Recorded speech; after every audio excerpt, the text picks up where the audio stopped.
defensa dos galegos, a defensa dos galegos e a defensa de Galicia. É famoso aquel chiste, que claro, os que nacemos no rural, que eu nací tamén no rural, pois impactou-nos moito, cando alguén chegaba cun xamón junto a un individuo e lle dicía, e logo o porco non tiña dous xamóns, porque claro, non lle parecía suficiente que lle levara un.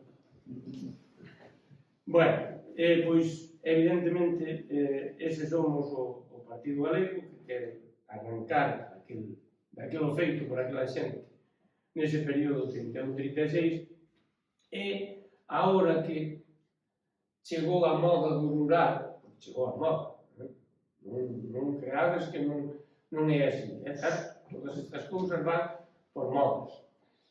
Ben é certo que as reunións, as referencias que ten no ámbito intelectual, académico e demais, pois xa descubriu hai 5 anos, nunha reunión que houbera en Zaragoza, profesores e outras cousas, que a Unión Europea apostaba polo rural, porque estaba vendo un problema serio, que era que iso desaparecía, iba a menos, a menos, a menos, a menos, a menos.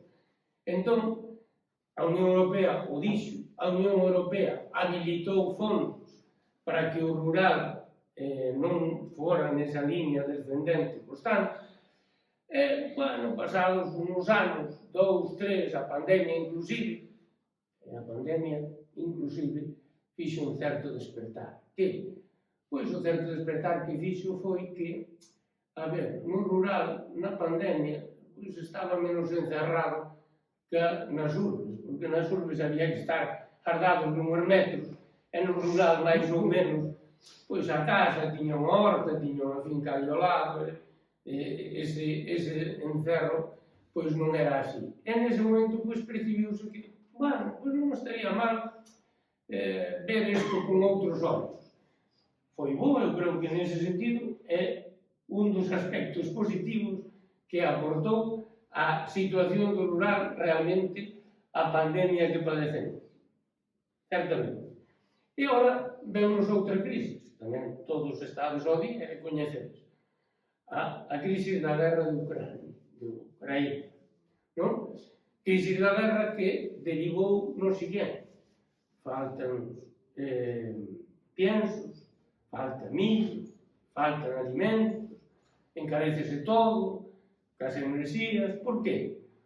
Porque, claro, dali non ven, aquí xa pouco se estaba producindo, e resulta que todo, vemos todos os días, e ainda na última estadística do IPC, que o que está pasando é que todos os alimentos suben constantemente. Entón, frente a esa situación, que ocorre? Pois tamén que os galegos, que moitos deles ainda botaron sempre un olliño para a hortiña que tiñan cerca, o que ven é o seguinte: as leitugas non suben, porque as ten ali. Os tomates tampouco, é por encima de calidad. As cebolas tampouco.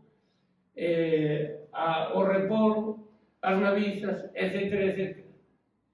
Entón, creo que realmente é o momento de darlle unha volta a estes, pero dándolle futuro á xente.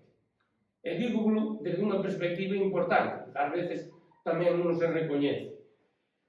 O artigo 39 dese documento fundamental da Unión Europea, que é o Tratado de Funcionamento da Unión Europea, di literalmente o seguinte, que creo que é o que hai que poñer en marcha e tomar todas as medidas necesarias para iso. E diz: garantir un nivel de vida equitativo á poboación agrícola mediante un aumento da renta individual dos que traballan na agricultura.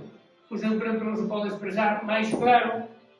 Bueno, pois isto que vos dicía, que di o Tratado de Funcionamento, realmente é unha declaración nesa línea clara a favor do rural, porque o rural é parte importante.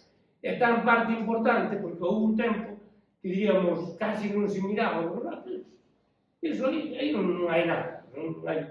Pero, se realmente o vemos, é que cando fallan eses graneiros internacionales de suministro, do rural é do que podemos comer todos os días, sin necesidad de ter unha dependencia de lugares que poden, claro, sufrir vaivés como se produce neste caso.